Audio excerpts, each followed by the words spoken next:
there, YouTubers. Raven here. We are back for another episode of my top 3 favorite moments. This time is episode 5, entitled The Metal Clan.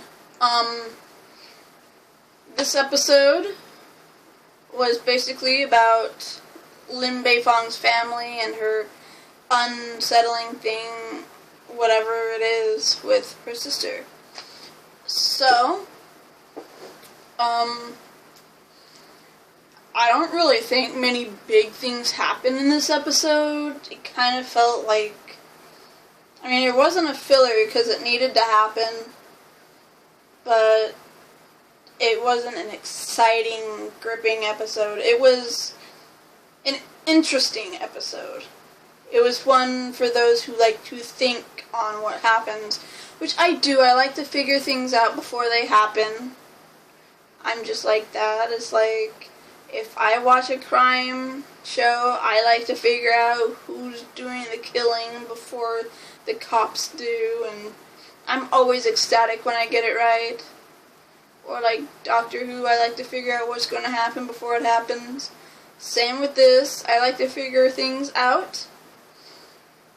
So this episode was decent for that. It connected things, but I still don't see a full picture yet forming for me.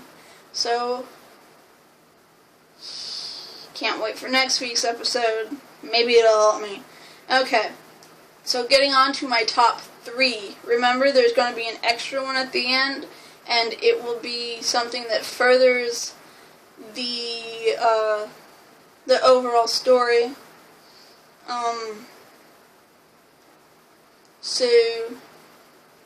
Or something that involves, I don't really have to like that part, like I said in the previous top 3. Yeah, okay. Let's get going. Okay, my third favorite thing.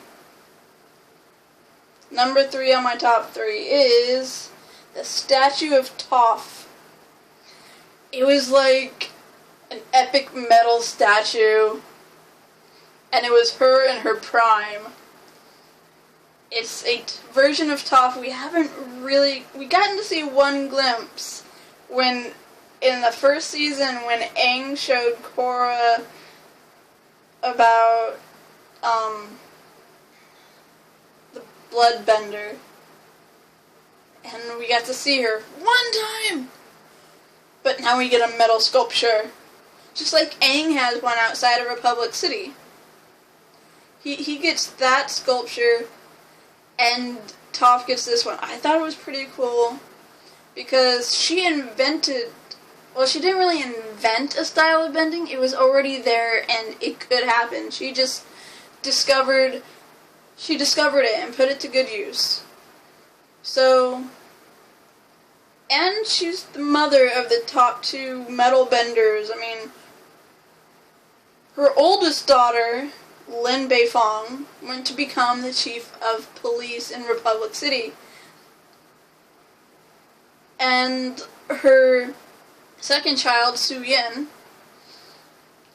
went to create this whole city. She helped create it. She had the concept. She bought the land, and the architect she met to help her build it became her husband.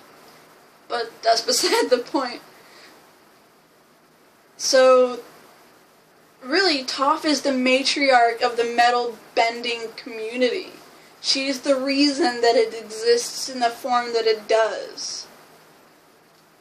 They're so far along in the process of what metal bending can truly do. It can create cities. That's epic. And it's all because of Toph. And so it's only fitting that she gets her own statue, too. It was an amazing moment for me. Okay. So what can top that is my top favorite number 2, the it's Lynn's bitterness. So basically it's the whole episode, every part that Lynn is in it, just her bitterness and how it boils over, her anger at her sister. Which we don't really understand yet. We don't know why her and her sister had a falling out. Her sister, Suyin, wants to mend things. She wants Lynn as part of her family. She wants Lynn to live with her family, get to know her kids, she wants Lynn to be in her life. But Lynn doesn't want that, and we don't know why. I'm assuming it has something to do with the scars. They were very prominent this episode. They were hard to miss. When we're not getting any story on Lynn Beifong, then they're kind of just like covered over. Like they're still there, but it's like she used makeup to dull the redness or something. But in this episode, they were forefront. They were like the thing. It's like someone with a giant mole on their face. It's the only thing you can look at. So, maybe it's telling us something that maybe Suyin is responsible for that. In some way. Maybe she didn't do it outright. Maybe she didn't mean to do it. But in some way, shape, or form, Suyin is responsible for those scars on Lynn's face. I'm guessing. Do not quote me on that. But just for scars hating your sister and not speaking to her for 30 years... there had to be some epic fight or something. Because, I mean, I don't have a sister, but I have a little brother, 2 years younger than me. And I couldn't imagine not speaking to him for 30 years if he gave me 2 little scars on my cheek. I mean, if the scars are the reason she doesn't talk to her sister and hates her guts, then Lynn needs to grow up. She needs to grow up. I was going to say she needs to grow a pair, but she's a girl, so. Yeah. My number 1 favorite moment. The Power Disc game created by Suyin's 2 youngest children. I cannot wait to see a full-on game of that. It's like the pro bending tournaments mixed with that game of the Airbenders used to play, that Aang would talk about in The Last Airbender. Like the sticks that they had to stand on and they'd pass around the air ball and you had to score points on either end. It's kind of like what it is, but you have these 2 big metal things in the center. And not 2, there's like 4 spread out throughout the court. But I do kind of remember something like that, I think. I think there was kind of something like that in the Earth Kingdom. So there's an Earth version, there's an air version, and now there's a metal version. So, I want to see a full-on game with this. I want to see Korra and Lynn in the ring, just totally beating the crap out of it, just being boss. Right? I want to see them just having fun. I want to see Lynn break a smile. I want to see her having fun. We've seen her cry, we've seen her pissed, we've seen her in charge. I want to see her happy. That would be a very good episode, to see Lynn happy. She's my favorite character of this whole series. The whole Legend of Korra, she's my favorite character, with Asami right underneath her. Lynn, Asami. 2 favorite characters. And Lynn needs a happy moment. because she doesn't have any. Because Tenzin was taken away from her. Dear. Okay, moving on. My number one favorite moment. What? Wait, I just did that one. Tricking me. Don't do that. Okay, the extra moment that I keep talking about that I explained in the first video is the fight with Kaya and Zahir. I chose this moment as the extra moment, the special moment, because it really shows how far Zahir and his group are willing to go.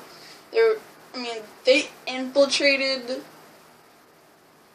the Avatar's base and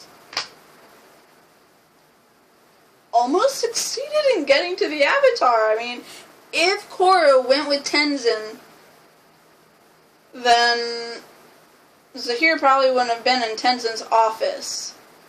So Kaya wouldn't have discovered that he was Zahir. So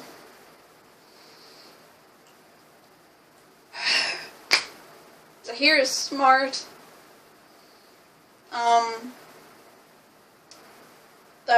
So the fight, it was nice that Kaya realized that she needed help. She yelled for help right away. That was good. She wasn't like, I can do this on my own, even though I'm sure that if she actually tried, she probably could. She's been bending longer than he has. Yes, he's a pro at it, but she's been doing it since birth. He has not. She has years of experience. He does not. He might have been taught the ways of an airbender some way, somehow, but he didn't know how to use the airbending ability. He was not given that gift until after harmonic convergence. So Aya should have been able to beat him. Maybe she was just tired. It was late at night, apparently. But even the White Lotus Firebenders, they couldn't do anything. I am confused. They're never helpful. I mean, what they do is just get in the way. They show up and they get knocked down within 2 seconds. They are useless. So, yeah. And then Kaya gets defeated and Zahir flies off. Yay. Okay. So that's the end of my top 3 and special moments of this episode. If you liked it, please like the video, comment, subscribe, let me know what you think. Let me know what your top 3 moments were, what your special moment overall, the moment that helped the whole series progress, that helped a storyline further itself, or maybe there's a part of this episode that reminded you of something from a previous season, or reminded you of something from The Last Airbender. I would love to hear your thoughts, and if you have any questions, ask them, and I shall try to answer. Okay. That's it for this episode. Have a great time. Thanks for listening to me babble on. Raven out.